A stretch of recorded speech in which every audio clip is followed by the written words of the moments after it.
दुनिया भर में वॉर्स चल रहे हैं, मिसाइल्स लॉन्च हो रही हैं, फाइटर जेट्स क्रैश हो रहे हैं। लेकिन सबसे शॉकिंग बात यह है, चाइना ने एक भी मिसाइल फायर नहीं की। लेकिन कई जियोपॉलिटिकल एक्सपर्ट्स कह रहे हैं कि इन ग्लोबल टेंशन्स का सबसे बड़ा स्ट्रेटेजिक एडवांटेज शायद चाइना को मिल रहा है। हाँ, चाइना। अब सवाल ये है, कैसे?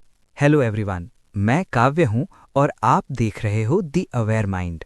आज हम बात करने वाले हैं एक ऐसे जियोपॉलिटिकल टॉपिक की जो फ्यूचर वर्ल्ड पॉलिटिक्स को चेंज कर सकता है, ताइवान क्राइसिस।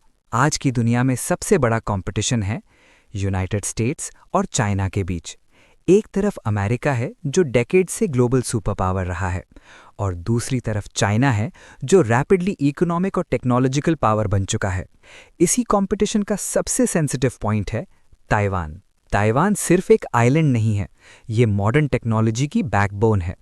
ताइवान की company, Taiwan semiconductor manufacturing company, दुनिया की सबसे एडवांस सेमीकंडक्टर चिप्स बनाती है, और ये चिप्स यूज होते हैं smartphones, artificial intelligence, satellites, super computers, fighter jets में। यानी अगर सेमीकंडक्टर सप्लाई डिस्टर्ब हो जाए तो ग्लोबल टेक्नोलॉजी इंडस्ट्री को ह्यूज शॉक लग सकता है। इसी वजह से यूनाइटेड स्टेट्स ताइवान को स्ट्रेटेजिक सपोर्ट देता है।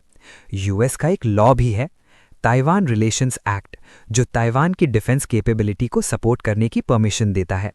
इसी रीजन से ताइवान स्ट्रेट दुनिया के सबसे डेंजरस जियोपॉलिटिकल फ्लैश पॉइंट्स में से एक बन चुका है। Strategic observation. अब यहाँ इंटरेस्टिंग पार्ट आता है। कई एक्सपर्ट्स कहते हैं कभी कभी सबसे पावरफुल स्ट्रैटेजी होती है डायरेक्ट वॉर में जंप ना करना, बल्कि ऑब्जर्व करना, कैलकुलेट करना और राइट मोमेंट का वेट करना।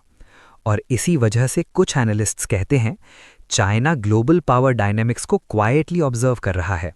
कंक्लूजन। तो अगर हम पूरी पिक्चर देखें, दुनिया में कॉन्फ्लिक्ट्स बढ़ रहे हैं, ग्लोबल कंपटीशन इंटेंस हो रहा है, और मेजर पावर्स फ्यूचर डोमिनेंस के लिए compete कर रही हैं। इसी एनवायरनमेंट में चाइना अपनी इकोनॉमी, टेक्नोलॉजी और मिलिट्री पावर को रैपिडली एक्सपैंड कर रहा है।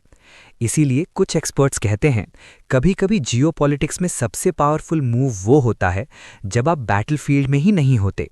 तो आप क्या सोचते हो? क्या फ्यूचर में ताइवान क्राइसिस एस्केलेट हो सकता है? कमेंट में ज़रूर बताओ। और अगर आपको जियोपॉलिटिक्स सिंपल लैंग्वेज में समझना पसंद है तो चैनल को सब्सक्राइब करना मत भूलना। फुल डिटेल्ड वीडियो चैनल पर अवेलेबल है।